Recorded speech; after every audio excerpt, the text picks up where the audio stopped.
আপনাদের শোনাবো এক দামাল ছেলের কথা। ক্রিকেট যার রক্তে মিশে আছে অন্তরে।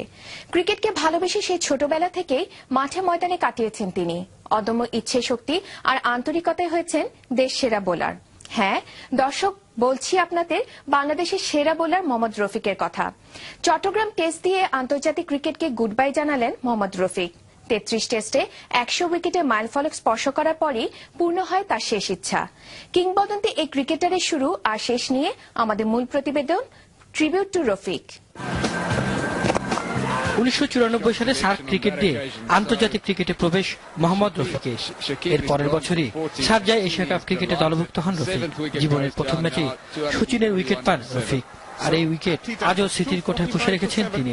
তখনকার টেন্ডুলকার এখনকার টেন্ডুলকার অনেক ডিফারেন্স, কিন্তু আমি নিজে হ্যাপি যে আমি তখন ক্রিকেটের ক্যারিয়ার প্রথম উইকেটটা আমি টেন্ডুলকার পেয়েছি।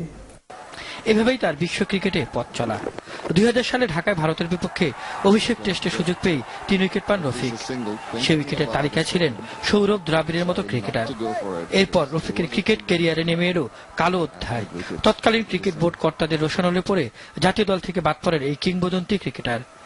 2003 সালে আবার জাতীয় দলের সুযোগ পান রফিক। এই দক্ষিণ আফ্রিকার বিপক্ষেই 77 রানে 6 উইকেট এখনো তার ক্যারিয়ার সেরা বোলিং। এরপর আর পেছনে তাকাতে হয়নি রফিককে। খুব অল্প সময় রফিক আন্তর্জাতিক ক্রিকেটে হয়ে ওঠেন দুর্ধর্ষ স্পিনার। শুধু বোলিংই নয়, ব্যাট হাতে বাংলাদেশের প্রথম জয়, কিংবা 9 নম্বরে ব্যাট করে ওয়েস্ট ইন্ডিজের বিপক্ষে সেঞ্চুরিও আছে রফিকের। তারপরও নিজেকে সবসময় বোলার হিসেবে ভাবতেই পছন্দ করেন তিনি। আমি যদি ওডিআই খেলতাম, আমি কিভাবে 10 ওভার বল করবো, আমি ওইটা নিয়ে চিন্তা করতাম। টেস্ট ম্যাচে যদি বোলিং করতাম, আমি চিন্তা করতাম যে আমি কিভাবে 5টা উইকেট নিব। আমার চিন্তাটা ওইটা থাকতো। আর যখন ব্যাটিং করতাম, ওইটা মেন যেটা, আমি যেখানে ব্যাটিং করি আমার ওইখানে ভেরি টাইট জায়গা। কারণ কি, ওইখানে আমি 20-30টা রান করলে আমি মনে করি যে টিমের 20টা রান আমার আগে বাড়া দিলাম। আমি এটার জন্য আমি খুব কনসেন্ট্রেট করি বোলিং এ। এত বড় মাপের বোলার হওয়া সত্ত্বেও রফিকের জায়গা হয়নি নিউজিল্যান্ড সফরে। তাই নির্বাচক ও কিছু বোর্ড কর্তাদের অভিমানে ক্রিকেট থেকে সরে গেলেন এই ক্রিকেটার। 2000 সনে প্রথম টেস্ট খেলছি, তারপরে কিন্তু 3 বছর নন স্টপ আমি বাইরে ছিলাম।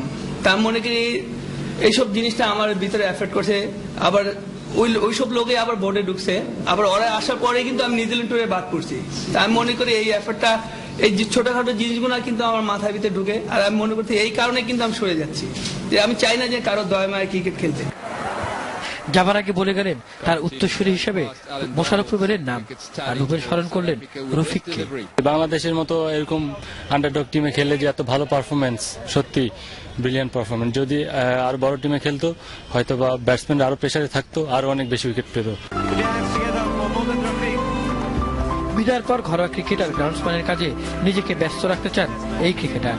এত কিছুর পরও রফিকের সাফল্য তাড়িয়ে বেড়ায় সবাইকে।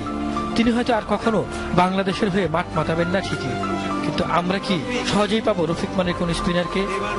এখন এই প্রশ্ন গোটা ক্রিকেট অঙ্গনে।